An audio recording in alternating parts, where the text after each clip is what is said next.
So I will make a way in the wilderness. Today, if you hear his voice, do not harden your hearts. We walk by faith, not by sight, out of the wilderness. This is the word of God for the people of God. Thanks be to God. Let us have a moment of prayer. Oh God, now take this reading and apply it to our hearts, we do pray. Because you, oh Lord, know that we really do need it. It is in the name of the one who is the Word we do pray. Amen. It started with Abram. It started with two people. It started, this whole part of the journey in the book started with two people, you remember. It started with Abram and it started with Sarah. Abraham and Sarah. We'll just use the name, the changed names, Abraham and Sarah. And you have to put Sarah in there because everything that Abram experienced, Sarah experienced too. It started with two people and God saying, I will make you a great nation. I will make you the hope of the whole world. Two people and God says, I will make you the hope of the world. I will make you a great nation and I will make you a light to the world. You say, why did God pick two people? That's a lovely question. Why would God pick two people? Or, more to the point, why did God pick the Jews? One religion instructor told me, if I had been God, I would have picked the Chinese, because the Chinese were more numerous and much more advanced. But that ain't the way the book tells it to us. Two people, Abram and Sarai, also known as Abraham and Sarah, picked to bless the whole world. And you remember all the tests of Abraham. You remember Abram, who left kith and kin to go to a place that he didn't even know about, and he didn't even have a map. You remember Abraham with the promised Isaac up on the mountain, ready to do God's will, ready to end it all, save for an angel stopping him at the critical moment. You remember? Abram up on the mountain, Abraham up on the mountain, ready to sacrifice his only son because he believed it was the will of God. And an angel came and said, no, that's not the way. I got a better way for you. You remember? You remember all the chicanery of Jacob? I use that word, Raquel, because I like vocabulary words. And chicanery is a very good word. So is flimflammery. So is shenanigans. You remember all the trickery of Jacob. Jacob, whose name means trickery, and who tricked his brother not once but twice. You remember all the shenanigans of Jacob? And do you remember old Jacob the dreamer? Almost killed by his own jealous brothers. Do you remember? Do you remember Joseph? Did I say Jacob? I meant Joseph. Do you remember that old dreamer Joseph, who came within an inch of losing his life at the hands of his own brothers? Joseph, sold as a slave into Egypt.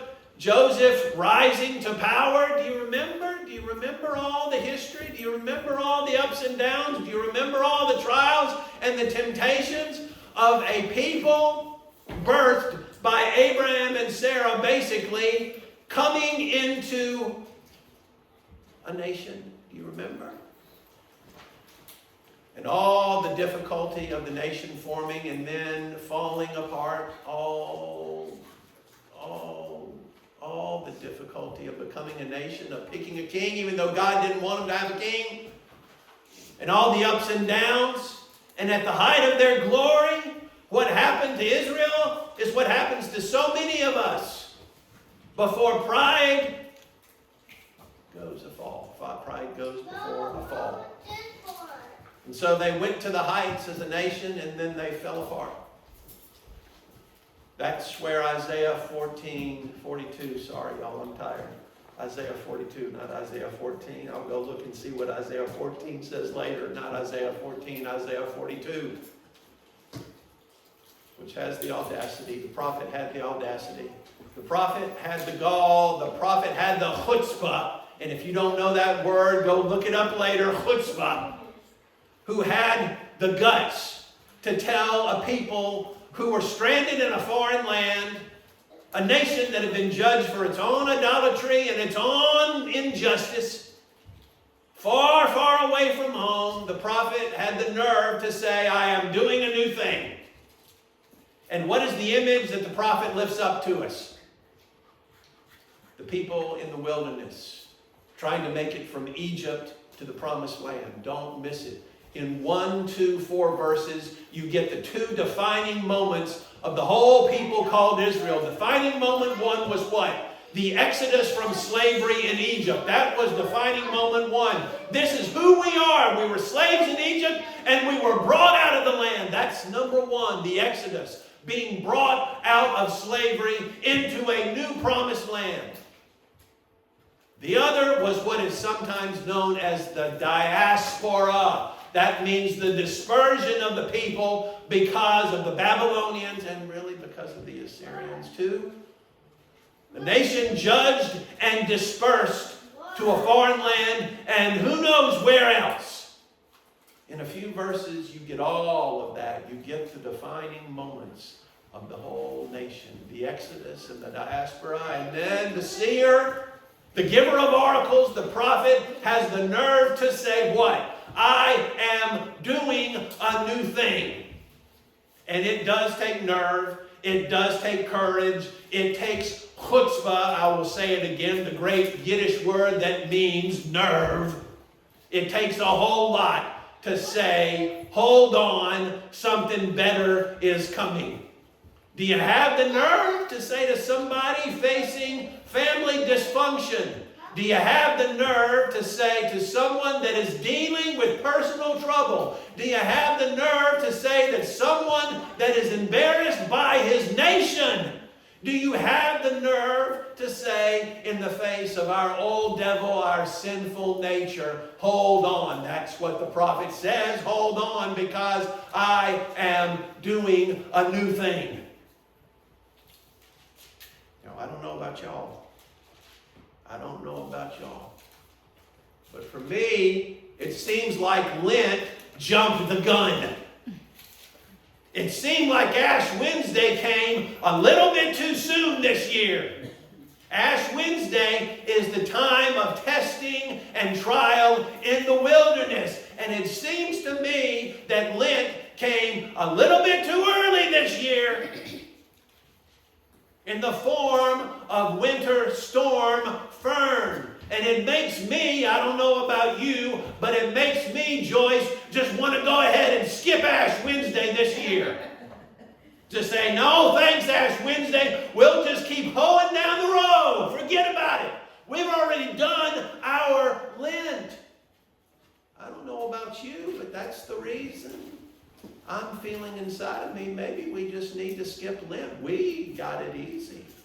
We were only 11 days without power. We were only 11 days without central heat. We were only 11 days having to use a generator to have hot water. There are people in this room that still don't have central heat. There are people that are a part of this church that are having to lug water to their house. There are people that are huddled up in some hotel room until the lights come back on. And then the word says, hold on. The prophet has the nerve to say, hold on. I just feel like Ash Wednesday, we've already done it. Let's go ahead and get on past that. I don't know if I've got the nerve to say to somebody, hold on. I don't know if I've got it. Do you have the nerve to say, listen to somebody that has got so much chaos in their lives that they don't even know if they can hear their own heart beating? But that's what the word said. Today, if you hear his voice, don't harden your heart. Do you have the nerve to say to somebody, believe? When they're just holding on by the skin of their teeth, but that's what the word says. We walk by faith, not by sight. Do you have the nerve? I don't know if I've got the nerve to say, hold on. When you say, I don't know how much longer I can hold on. If I don't get a hot shower, I'm going to punch somebody in the face about 100 times. But that's what it said. Hold on, I'm doing a new thing. It takes an awful lot of nerve. It takes an awful lot of nerve to say, hold on. But that's what somebody asked me to come and tell y'all this morning. Somebody asked me to come and tell some of y'all this morning to hold on. For those in the room and those that are watching right now, someone asked me to tell somebody at least today, hold on. You don't believe? Hold on. You got your wits in? Hold on. You want to know when the power's going to come back on? Hold on. It takes a lot of nerve, and I didn't know if I had the nerve to say it. But someone wanted me to say, hold on to somebody. Because you ain't alone in the wilderness. I don't know how long it takes. I'll give you maybe a laugh. We were on like day 9 or day 10 without power, and they all came at twilight. 6, 7 vehicles. They were shining light on our pole, and then we're saying, this is it, this is it. We're going to get it now. Talking about the power, we're going to get it now. And they were working for minutes. They worked for maybe half an hour, and we said, this is it. We're going to get it now. And then 1 truck left.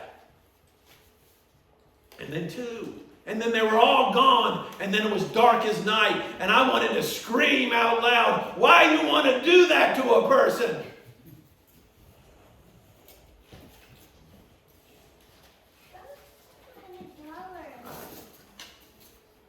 To some people, I guess maybe it's easy just to say, hold on. And no, I didn't know if I had the nerve. I just, to someone that's just holding on by the fingernails.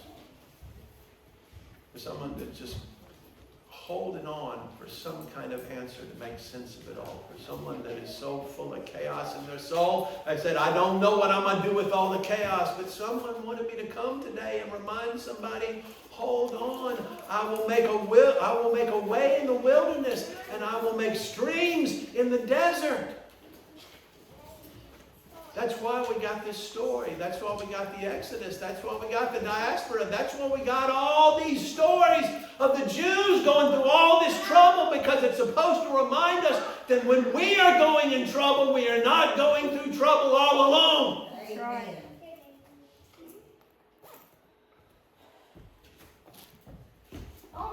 Someone wanted me to remind somebody today, hold on.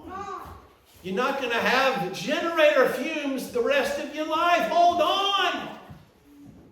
You're not going to be lugging water all your days. Hold on. Someone with a lick of sense in the insurance industry is going to come and help you some kind of way. Hold on.